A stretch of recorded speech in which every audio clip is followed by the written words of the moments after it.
Duas excelentes notícias que vão deixar o torcedor rubro-negro muito feliz. Matheus Pereira é pedido pela torcida do Flamengo. Vou falar sobre a lesão na coxa de Everton Cebolinha e sobre o Vasco, que está caindo em contradição. Fala, meus camaradas e minhas camaradas, beleza? Bem-vindos a mais um vídeo aqui em seu canal de notícias do Flamengo. Canal Flazoeiro, eu estou chegando com tudo na manhã desta terça-feira e eu chego, é claro, como sempre, com um caminhão carregado de notícias e carregado de informações do clube mais querido e mais amado do Brasil e do mundo, o Clube de Regatas do Flamengo.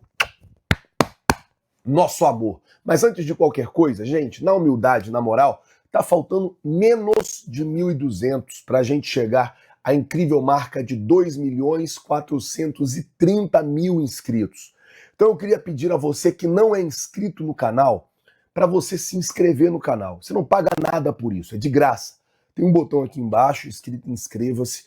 Se inscreve no canal, acione o sino da notificação, deixa aí o seu like, porque o seu like vai ajudar demais no nosso trabalho, seu like vai ajudar demais no nosso crescimento. Então se você não é inscrito, cara, não esquece, já faz agora, se inscreve. Galera que assiste pela televisão, pega o controle aí, vai até o botão de inscreva-se e se inscreve no canal para poder ajudar a gente, tá certo?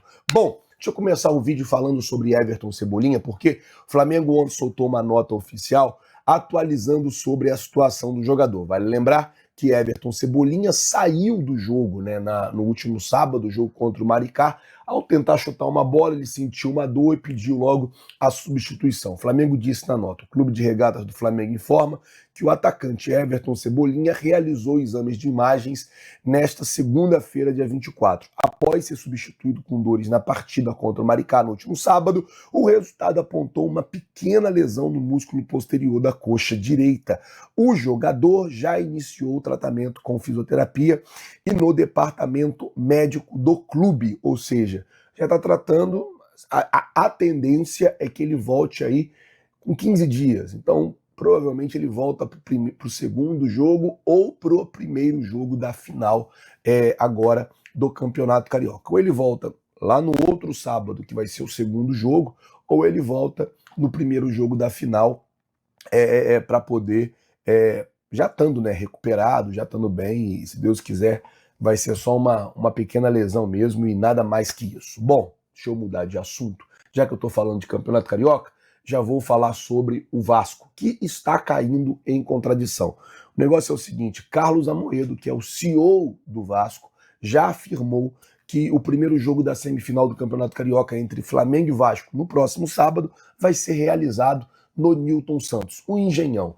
E aí, Flazoeiro, por que você está dizendo que o Vasco está caindo em contradição? Vou explicar. Simples. O que acontece é o seguinte: o Vasco, na semana passada, jogadores do Vasco tal, estavam no movimento contra o gramado sintético.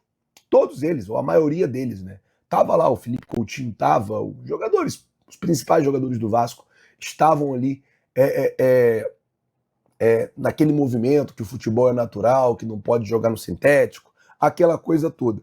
E agora, quando o Vasco pode escolher entre jogar no gramado natural do Maracanã ou jogar no gramado sintético do Engenhão, o Vasco simplesmente escolhe deixar o gramado natural e ir jogar no gramado sintético.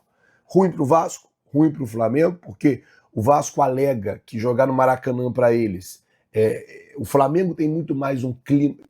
Mesmo quando o Vasco manda jogos no Maracanã, o Flamengo tem um clima de estar jogando em casa. O Flamengo tem um clima de estar sobre os seus domínios. E aí, essa é, né, a alegação do Vasco. E a situação hoje é justamente essa. O Flamengo provavelmente vai ter que jogar no Engenhão. Ruim para o Flamengo, que vai expor os jogadores a um gramado sintético. Ruim para o Vasco. E o que eu disse, o Vasco simplesmente caindo em contradição contra os seus próprios jogadores, que na semana passada estava fazendo campanha para não jogar mais em gramado sintético. Bom, vamos mudar o assunto, falar agora sobre a situação do Pedro, que, mano, isso aqui já é excelente notícia. Antes de falar de Matheus Pereira, eu vou falar disso aqui. O que acontece é o seguinte, gente, vou falar para vocês logo. Ontem, já à noite, assim, já quase 11 horas da noite, saiu a informação de que o Pedro foi liberado pelo departamento médico para começar o trabalho de condicionamento físico e pode voltar a jogar em abril. Uma recuperação surpreendente do nosso camisa 9. Uma recuperação surpreendente do nosso camisa 9.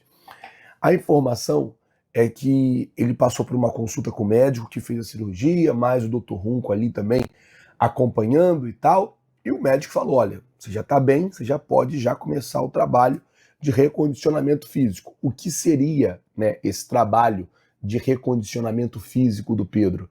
É trabalho já em campo, de fortalecimento muscular e tal, aquela coisa toda. A primeira previsão de volta do Pedro era lá em junho, aí depois veio para maio, aí veio para o início de maio e agora já está no final de abril, em abril ou no final agora já do mês de março.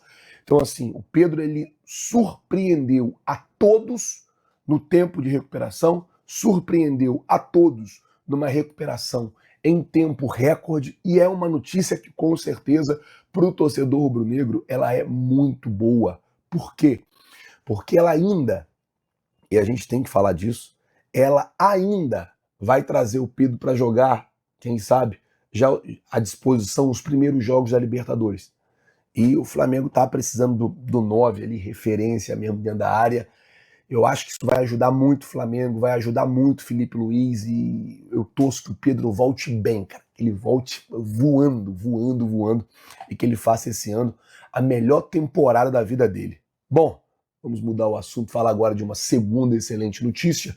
Informação que o Veneto trouxe aqui, avançou a renovação de contrato do Eric Pulgar. O Flamengo está muito próximo de acertar a renovação com o jogador até dezembro de 2028. A diretoria já trata a situação como muito bem encaminhada e aguarda a chegada do empresário do jogador no Rio de Janeiro para sacramentar a assinatura do contrato. O Flamengo consegue quebrar uma barreira, o Pulgar, a princípio, ele não queria ficar no Flamengo, ele não queria permanecer no Flamengo e o Flamengo conseguiu quebrar essa barreira e conseguiu, entre aspas, convencer o jogador a permanecer. Isso é bom para o Flamengo, porque o Pulgar, o próprio Felipe Luiz, exalta muito a qualidade dele sempre fala muito da qualidade dele, que é um jogador de qualidade, que é um jogador importante, que é importante para o grupo e também é um jogador muito importante para o Flamengo. Bom, vamos mudar o assunto aqui agora para a gente poder falar sobre a situação do Matheus Pereira. E eu já vou começar fazendo uma pergunta. Se você fosse dirigente do Flamengo, vendo tudo o que está acontecendo com o Matheus Pereira no Cruzeiro. Ontem foi ameaçado pela torcida, confusão de vestiário, ele não aceitou bem a chegada do Gabigol lá, porque o Gabigol está ganhando muito mais que ele. Vendo tudo o que está acontecendo lá no Cruzeiro, você faria uma proposta para o Matheus Pereira? Você tentaria uma negociação com o Cruzeiro para contratar o Matheus Pereira? Se você fosse dirigente do Flamengo, na sua concepção, o Matheus Pereira seria o jogador para chegar no Flamengo e dividir ali o meio-campo com a Arrascaeta? Coloca nos comentários, eu quero saber a sua opinião sobre isso, porque esse foi um pedido da torcida ontem nas redes sociais. Muita gente pedindo que o Flamengo faça uma proposta, que o Flamengo tente alguma coisa com o Matheus Pereira, meio-campo, camisa 10 do Cruzeiro, que vive um momento complicado. Está sendo ameaçado pela torcida lá, está insatisfeito, semana passada quase saiu do clube, aí não saiu, aí uma confusão danada. E aí eu queria saber de você. Você iria ou não no Matheus Pereira se você fosse diretoria do Flamengo? Coloca nos comentários aí, quero saber a sua opinião. Como eu disse, não existe negociação, não existe nada por enquanto. O que existe é a torcida do Flamengo pedindo a contratação do jogador. Então, a torcida está pedindo a contratação do jogador e aí eu queria saber a sua opinião, tá certo? Bom, gente, eu vou ficando por aqui. Se você não é inscrito no canal, mais uma vez eu peço, se inscreve no canal. Queria pedir um favor a você, para você compartilhar esse vídeo com 3 amigos, ou amigos cruzeirenses, porque a gente está falando do Matheus Pereira, ou amigos rubro-negros. Vem aqui embaixo, compartilhar. compartilha com 3 pessoas, você vai estar ajudando bastante a gente, tá bom? Vou ficando por aqui, gente. Muito obrigado por tudo. Valeu, galera. Tamo junto. Vocês já sabem.